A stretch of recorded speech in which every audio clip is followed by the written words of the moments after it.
اور خدا کرے کہ ہمارے ملکوں میں بھی، ہم پر بھی، ہم لوگوں میں یہ سوچ سمجھ آ جائے کہ ہم بھی اس طرف آئیں۔ لہذا دوستان عزیز، یہ اس لیے صفات کی بحث، توحید کی بحث، اس میں دلچسپی لیں، اس کی طرف غور و خوض کریں۔ ایک دفعہ سمجھ نہیں آتی، کیونکہ جس کو توحید ہی سمجھ نہیں آئی اس کو امامت کیا سمجھ آئے گی، اس کو نبوت کیا سمجھ آئے گی، اس کو قیامت کیا سمجھ آئے گی؟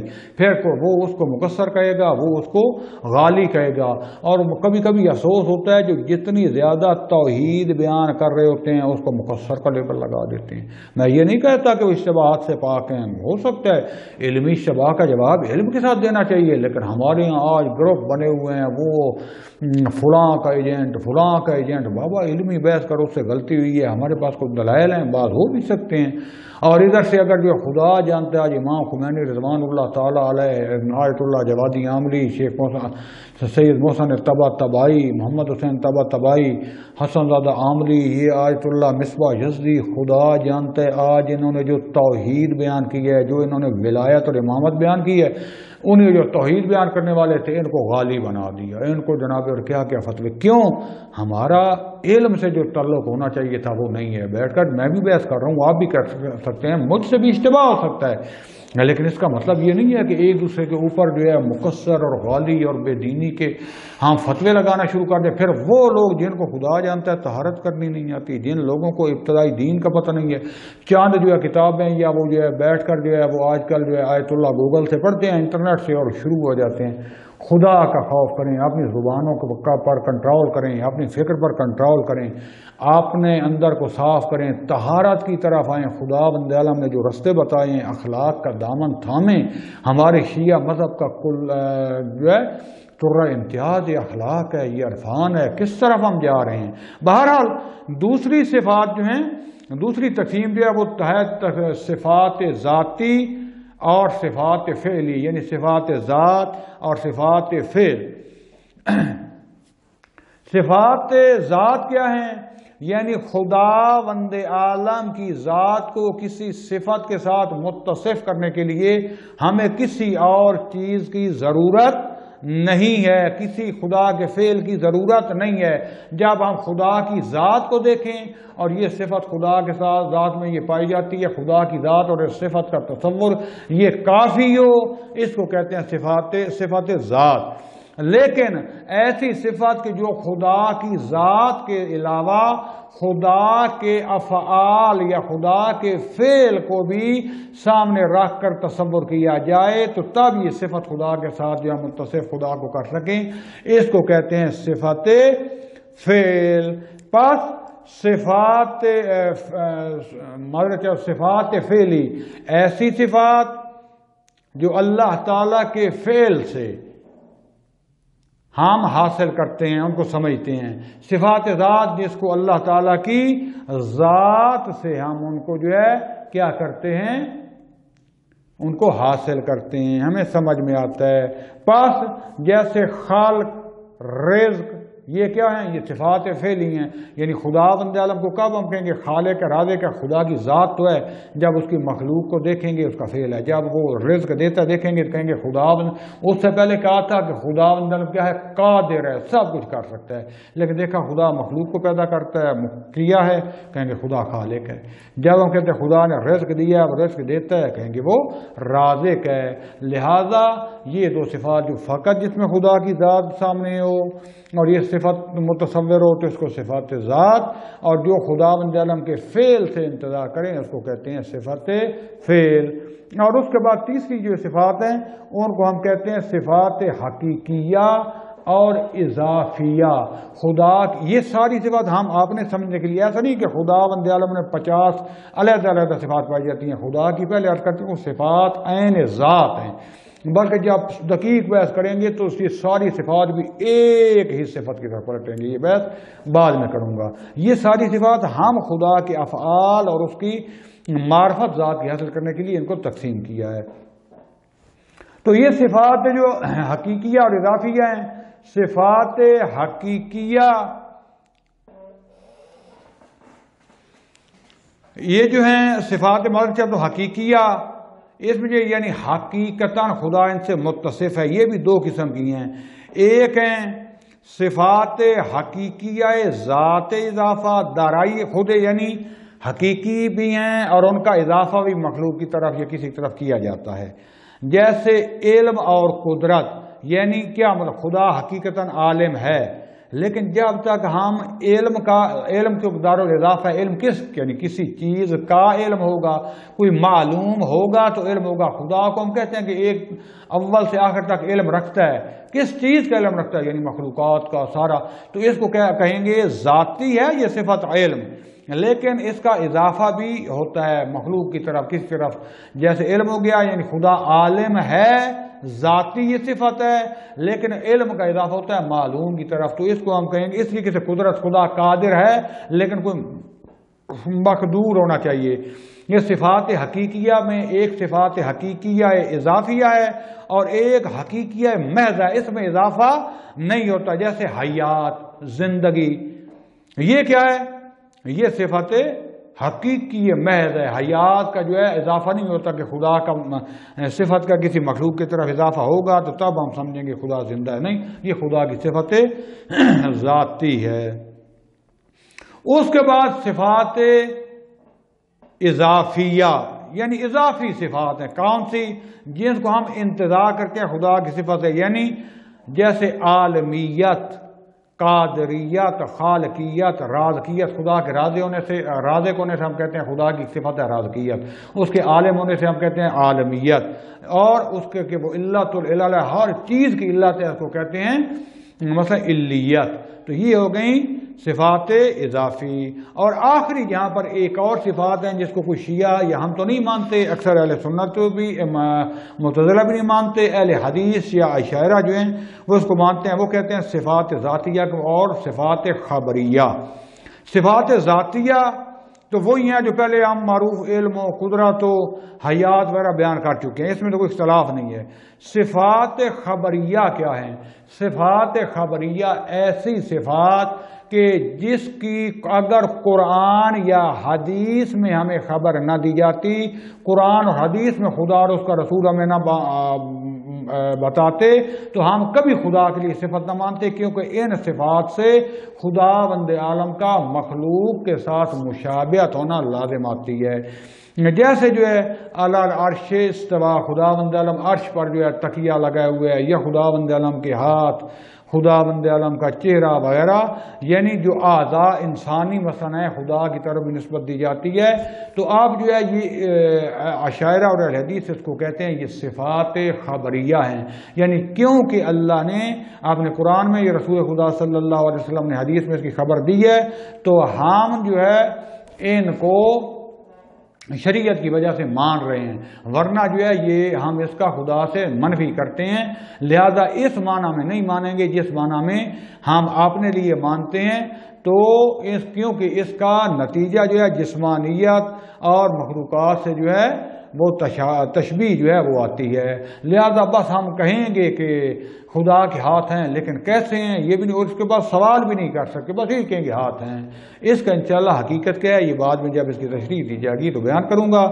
آج انشاءاللہ میں یہیں پر اپنی بحث کو تمام کرتا ہوں. اس کے بعد جو ہے ہماری بحث جو ہے وہ دوسری صفات میں چلے گی. مثلا ہم شروع کریں گے کہ ہم ان صفات کو کیسے پہچان سکتے ہیں، ان صفات کو پہچاننے کے کون سے رستے ہیں. یہ خدا نے توفیق دی تو ہفتے والے دن، کیونکہ جمعرات جمعہ چھٹی ہوتی ہے تو ہفتے والے دن انشاءاللہ بیان کروں گا. وصلی اللہ علی رسول الکریم وعلی اولادہ الاطیبین الاطہرین والحمد للہ رب العالمین. والسلام علیکم ورحمۃ اللہ وبرکاتہ.